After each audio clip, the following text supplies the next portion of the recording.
কি হলো, এত দেরি করে ফোন ধরলা কেন? হ্যাঁ, রাত করে ফোন দিব না তো, দিনের বেলা তোমাকে ফোন দিব।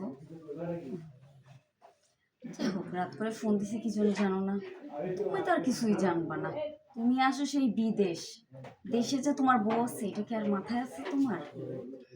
সেটা যদি মাথায় থাকতো তাহলে বিদেশ যেত না। থাক, এত কথা বলো না। তোমাকে বুঝানো আর ছাগলকে বুঝানো এক কথা। হ্যাঁ, তাহলে বুঝতেই পারছো কেন রাত করে ফোন দিছি।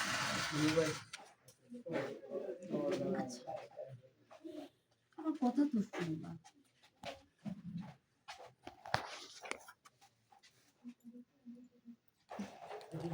কেন তুমি বুঝতেছো না কিসের জন্য ফোন দিয়ে তুমি জানো না?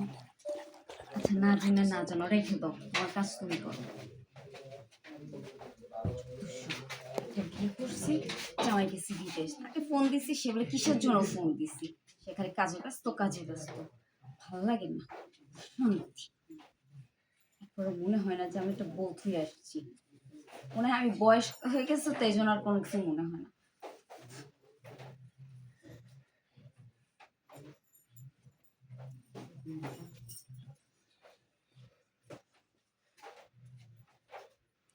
বালিশটার উপর বসলে কি লাভ?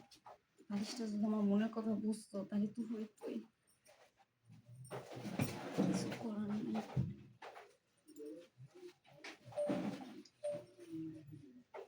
না করা থাকলে কি করা আছে, মনে করতে হবে তুমি স্বামী, তাছাড়া আর কিছু করার নেই।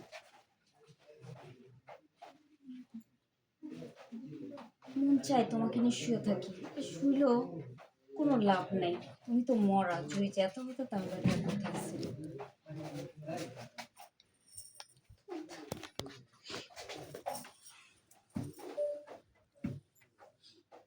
তুমি যদি যেতে হতো তাহলে তোমার সাথে অনেক কথা বলতে পারতাম, যে কেন তোমাকে ফোন দিছিলাম, কি কারণে।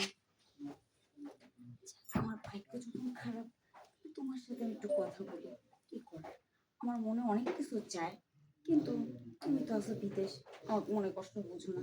এখন তোমাকে দিয়ে আমার মনের কষ্ট বুঝাইতে হবে, তাছাড়া কোনো উপায় নেই। দেখো, আমার মনে অনেক কিছু চাই, সেটাকে তুমি বুঝো না কি চাই। এতদিন যাবো তুমি বিদেশ গেছো, এতদিন একা একা ঘুমাইতে ঘুমাইতে বিরক্ত হয়ে গেছি। এখন তোমাকে নিয়ে আমার ঘুমাইতে হবে, কি করার আছে? কারণ আমার মন বোঝার মতো কেউ নাই। ভাল লাগে না,